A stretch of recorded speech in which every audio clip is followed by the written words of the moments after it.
After hosting dinner for my in-laws, I found a Yelp review left by Mamabear62. It read, 0 stars. Undercooked chicken, tasteless rice, cold vibes. I thought it was a troll until I saw the profile picture. It was a selfie of her holding a sign that said, better luck next time. I live in a quiet suburb outside of Portland, Oregon. My name's Mark, 42, married to a wonderful woman named Rachel. We've been together for 15 years, and in that time, I've learned that family dynamics can be complicated, especially when it comes to in-laws. Rachel's mother, whom I'll refer to as Mamabear62, you'll understand why later, has always been a bit of a critic. She's the type who believes that her way is the only right way. Over the years, I've tried to stay on her good side, but it's been a challenge. Last month, Rachel and I decided to host a family dinner. It was our turn and I wanted everything to be perfect. I spent the entire day preparing. Marinating chicken, cooking rice, setting the table, and even baking a pie from scratch. Rachel handled the decor and ambience. We were proud of our efforts. The in-laws arrived promptly at 6 p.m. Mamabear62 walked in, gave a cursory glance around, and muttered, cozy. Not exactly the warmest compliment, but I brushed it off. Dinner was served. I noticed Mamabear62 poking at her chicken, then taking a bite of the rice and immediately reaching for her water. She didn't say much during the meal, but her expressions spoke volumes. After dessert, she stood up, thanked us for the meal, and left with a simple, better luck next time. I was taken aback but chose not to dwell on it. The next morning, as I sipped my coffee and browsed Yelp for a new brunch spot, I stumbled upon a review that made my heart sink. Username, Mamabear62 review, 0 stars. Undercooked chicken, tasteless rice, cold vibes. Attached photo, a selfie of her holding a sign that read, better luck next time. I was stunned. She had reviewed our dinner as if we were a restaurant. The audacity. I showed Rachel, who was equally shocked. We debated confronting her but decided against it. Instead, I responded to the review, Dear Mamabear62, we're sorry our home-cooked meal didn't meet your expectations. We'll strive to do better in the future. Best, Mark and Rachel. I thought that would be the end of it. I was wrong. Within days, the review gained traction. Friends and neighbors began asking about our restaurant. Some even joked about making reservations. It was embarrassing. Then came the local food blogger, intrigued by the mysterious home restaurant with a scathing review. She reached out asking for an interview. I declined, but the damage was done. Rachel was furious. She confronted her mother, who simply said I was just being honest. That's when I decided to take matters into my own hands. I created a Yelp account under the name TruthTeller42. I began reviewing every event and gathering hosted by Mamabear62. Review 1. Event, Thanksgiving dinner rating. Review, dry turkey, lumpy gravy, and a side of passive-aggressive comments. Would not recommend. Review 2. Event, Christmas brunch rating. Review, burnt pancakes, sour orange juice, and a lecture on life choices. Atmosphere colder than the North Pole.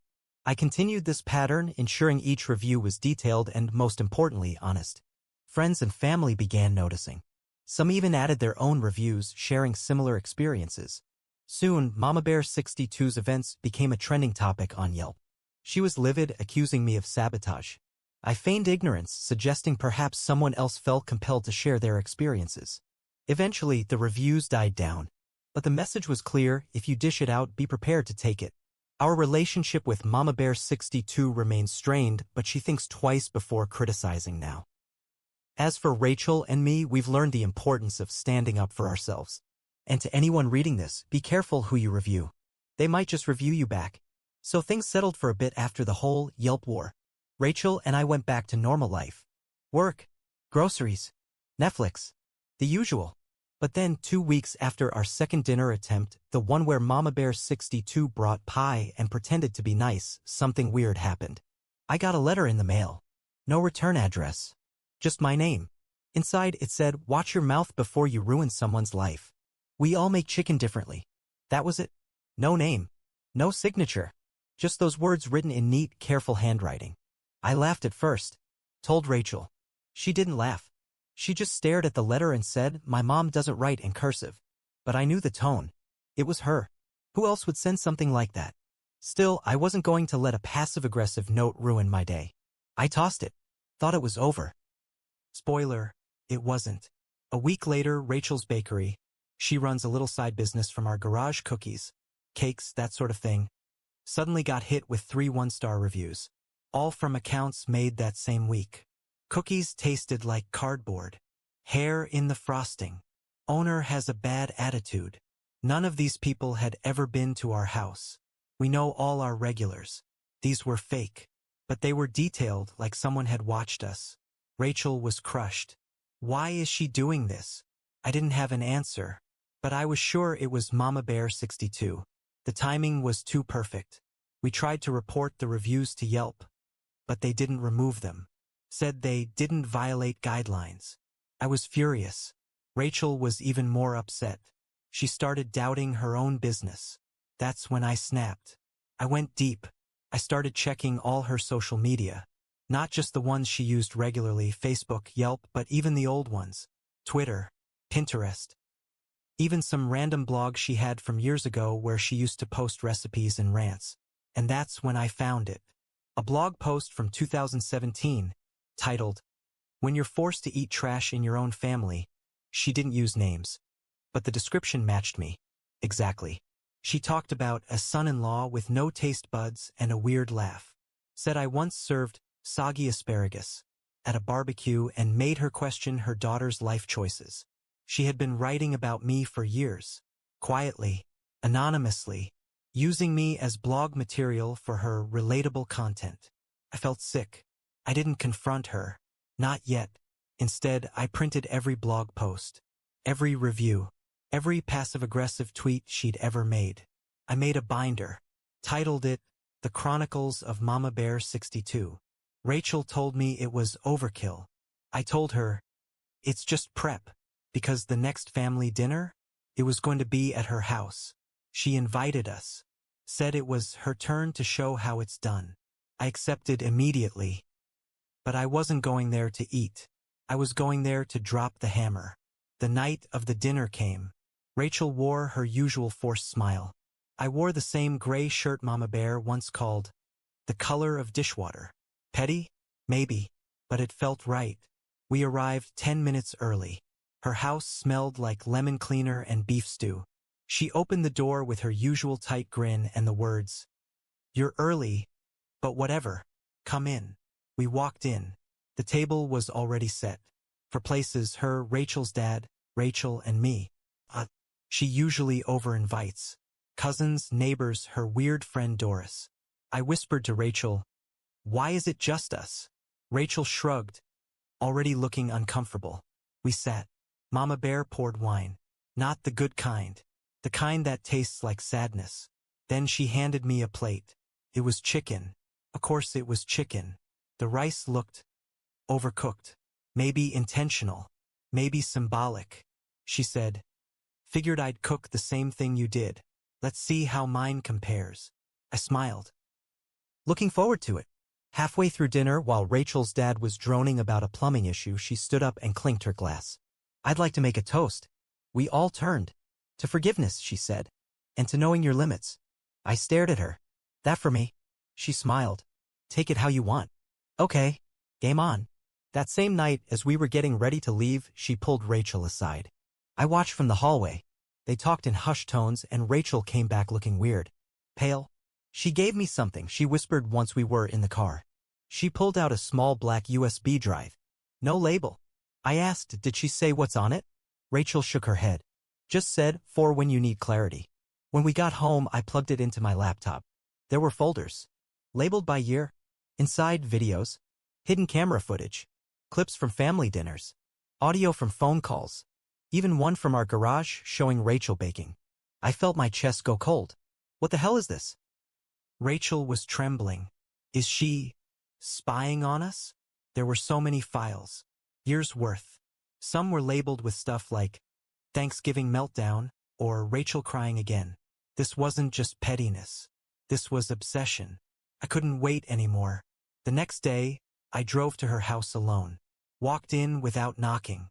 She was on the couch watching some cooking show like nothing happened. She looked up. "Oh, Mark." I held up the USB. "I saw everything." She didn't blink. "Did you?" Good. Maybe now you'll see how I've protected my daughter all these years. I stared. Protected her? Yes, she said calmly. From you. She started ranting. Said I held Rachel back. That she was meant for more. That I had softened her with my mediocrity. That the reviews, the posts, they were warnings. You weren't supposed to take them personally. You were supposed to take the hint. She genuinely believed she was the hero in all this. I told Rachel everything when I got back. Every word. She didn't cry. She didn't even flinch. She said I already knew. What? She nodded. I found her blog a year ago. I just didn't want to deal with it. I was stunned. Rachel then did something I'll never forget. She walked to the closet, pulled out a red binder, and said, "This is everything I printed from her social media over the last 5 years. She's got skeletons too." Turns out Rachel had been collecting receipts of her own. Lies. Fake charity posts. One time she said she volunteered at a food bank. Rachel found a timestamp proving she was at a casino that day. She hadn't just accepted her mom's behavior. She had documented it. And then Rachel smiled and said, "I think it's time we burned everything down." Rachel and I made a list. Step 1. Back up every file on the USB. Print hard copies of the blog posts, the fake Yelp reviews, and all the stuff Rachel collected over the years. We created a private folder online labeled Mama Bear Files. Step 2. Let it sit for a week. We didn't talk to her. Didn't respond to texts. She called Rachel once and left a voicemail saying, "Hope you're not mad. That video stuff was just for fun." Step 3. We sent her a message. Just one line, "Meet us at your house. Sunday, 3 p.m., bring your truth." She was already waiting when we arrived. Hair curled. Makeup done. Probably thought we were coming to apologize. We weren't. Rachel put a flash drive on the table. I put the binder next to it. Rachel said, "We know everything. The spying. The posts. The lies." Mama Bear sat still, smiling slightly. "I only ever did what I thought was best for you." I said, "Do you even hear yourself?" She looked at Rachel. "You could have done better." Rachel snapped. "I did. I have a husband who loves me, supports me, and never tried to ruin my business from behind a keyboard." Mama Bear's smile cracked. "That's your opinion." Then Rachel pulled out her phone, opened the cloud folder, and hit share. Sent everything to a list of people. Extended family, her mom's book club, even the local charity her mom claimed to volunteer at. A beat passed. Then Mama Bear's phone started buzzing. And buzzing. And buzzing. 2 days later, Rachel's aunt called. Said their mom had been kicked out of 2 Facebook groups. Her book club disbanded. Someone from the church asked her to step back from social duties. And her Yelp account? Banned. All reviews deleted. Even better, Yelp removed the fake reviews from Rachel's bakery and restored her perfect 5-star rating. Rachel said, "We're not done." She filed a complaint with the police for hidden surveillance. Nothing came of it because laws are weird, but it made Mama Bear sweat.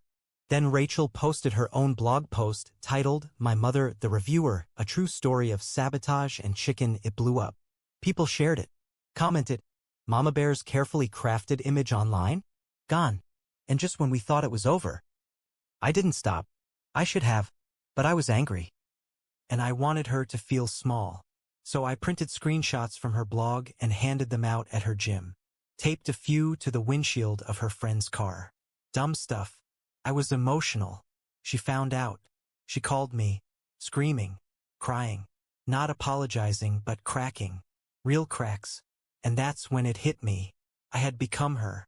Spiteful, petty, angry, watching, plotting. Rachel said, "You don't have to keep fighting.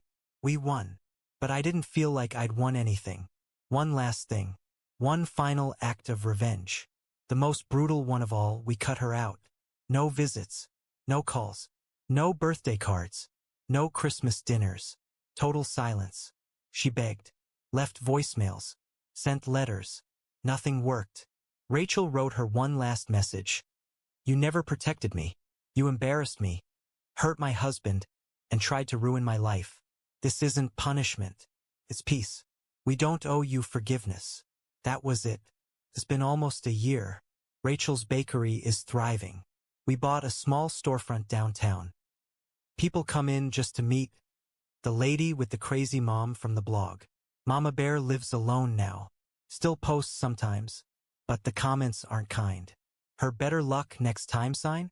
It was found at a Goodwill in town. We know because someone sent us a picture. It's framed on our bakery wall now. Underneath it, a little plaque says, "Serve it hot or don't serve it at all. Some lessons are best served cold." Some people, too,